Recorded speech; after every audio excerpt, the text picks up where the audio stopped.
अस्सलाम वालेकुम स्टूडेंट्स। हमारा आज का लेक्चर आइडेंटिफिकेशन परेड के बारे में है। आइडेंटिफिकेशन परेड के लिए आर्टिकल 22 है कानूनी शहादत ऑर्डर का, जो इसकी वजाहत करता है।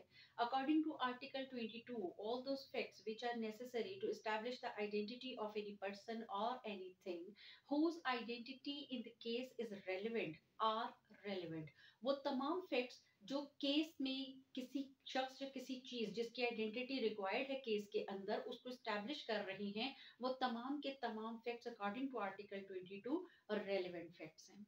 आइडेंटिफिकेशन परेड, ये जो अल्फाज हैं आइडेंटिफिकेशन परेड के, बेसिकली ये एक ऐसे प्रोसीजर को इंडिकेट करते हैं which is adopted in order to ensure the identity of any person और एनीथिंग। इससे मुराद तरीक़ाकार है, वो तरीक़ाकार जो हम उस वक्त अडॉप्ट करते हैं जब हमें किसी रेलेवेंट शख्स या किसी रेलेवेंट चीज की आइडेंटिटी को कंफर्म करना होता है, वेरीफाई करना होता है, स्टैब्लिश करना होता है।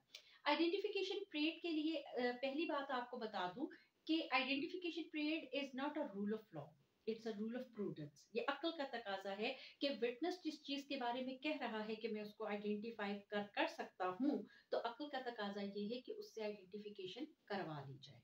आइडेंटिफिकेशन परेड के जो उसके जो पर्पसेस हैं, उसमें पहला पर्पस ये है कि ऐसे तमाम जो जो भी किसी भी किस्म का कोई शक है अगर, या कोई किसी चीज की आइडेंटिटी के हवाले से किसी किस्म का कोई डाउट है, तो उस डाउट को एलिमिनेट कर दिया जाए, उसको खत्म कर दिया जाए।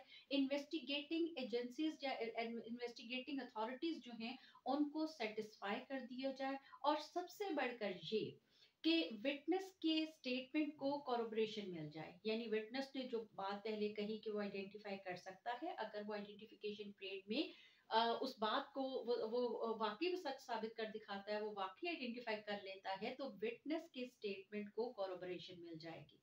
आइडेंटिफिकेशन परेड जो है ये एक कॉरोबोरेटिव पीस ऑफ एविडेंस होता है, ये कोई सब्सटैंटिव पीस ऑफ एविडेंस तो नहीं है, ये वीक भी होता है, लेकिन ये एक अच्छी कॉरोबोरेटिव एविडेंस होती है अगर इसको कंडक्ट करने के लिए तमाम जो भी रिक्वायरमेंट्स हैं उनको पूरा किया जाए।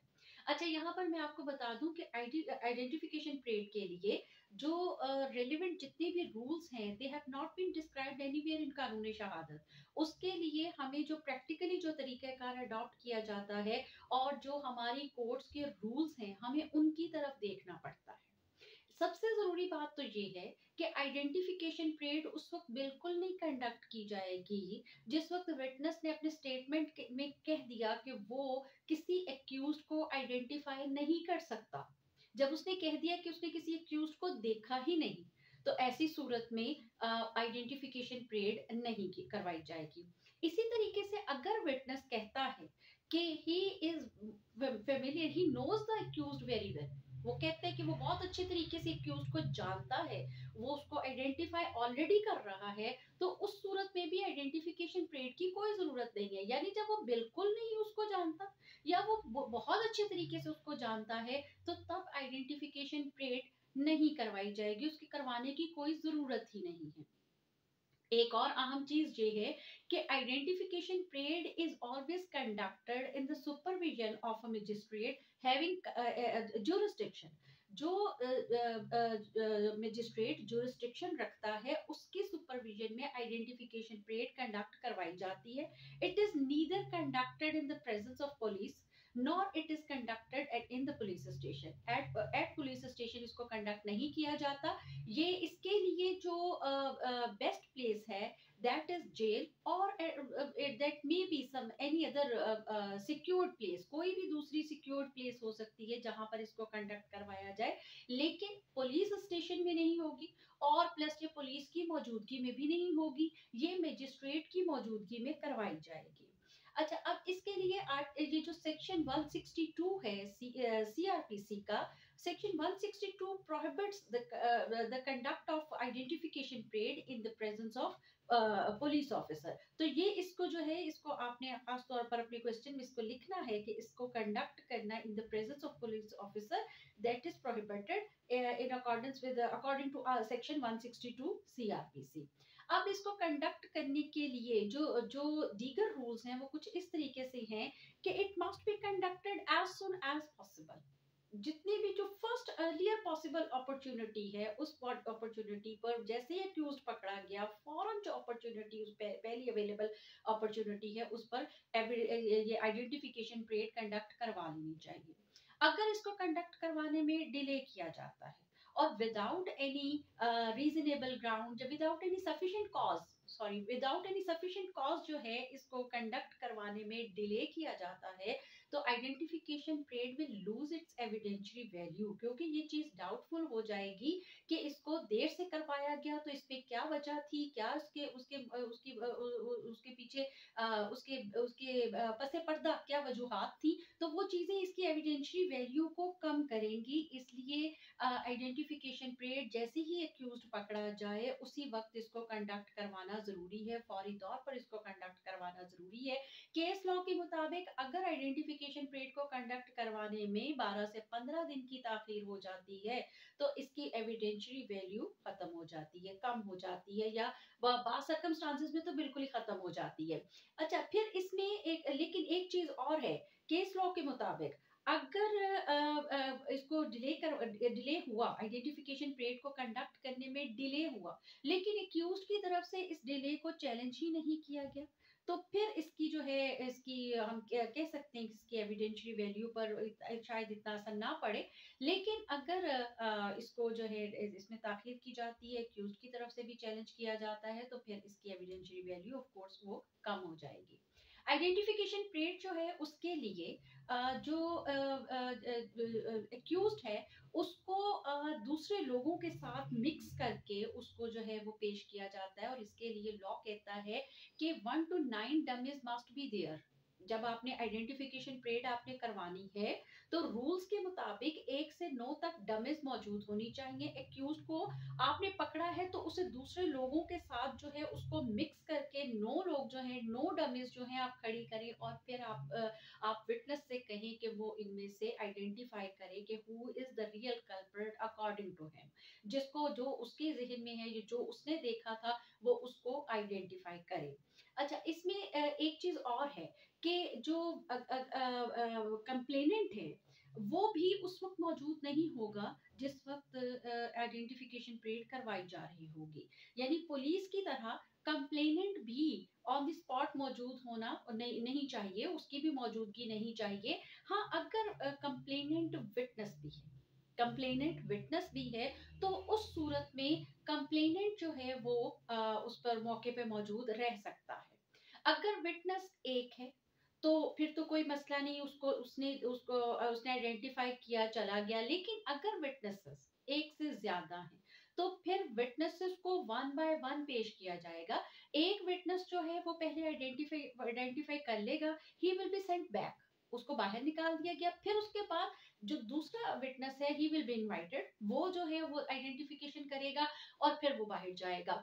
और मजिस्ट्रेट जो है he will ensure that both these witnesses shall have no contact or no interaction with each other, इनका आपस में किसी किस्म का जो है इंटरेक्शन या इनका कांटेक्ट जो है वो आपस में किसी किस्म का नहीं होना चाहिए। अच्छा, इसके अलावा आइडेंटिफिकेशन परेड के लिए एक और जो रूल ये है कि अगर यहाँ पर अगर जो एक्यूज्ड हैं वो एक से ज्यादा हैं, अगर एक्यूज्ड एक से ज्यादा है तो फिर एक एक्यूज को जो है एक वक्त में एक एक्यूज को जो है आइडेंटिफाई किया जाएगा। और फिर अगर उसका जिस वक्त उससे ये पूछा जाए, विटनेस ने जिस वक्त आइडेंटिफाई करना है विटनेस को, ओ सॉरी एक्यूज को, तो वो ना सिर्फ ये इस बात की तस्दीक करेगा कि यही जो है उसके नजदीक यही एक्यूज पर्सन है, बल्कि वो ये भी डिस्क्राइब करेगा कि इसका रोल कितना था। अगर एक से ज्यादा एक्यूज है तो वो ये भी बताएगा कि इस सारी वारदात के अंदर या ये जो सारा वाक्य हुआ है इसके अंदर इस विटनेस का रोल कितना था, उसके रोल को भी वो डिस्क्राइब करेगा।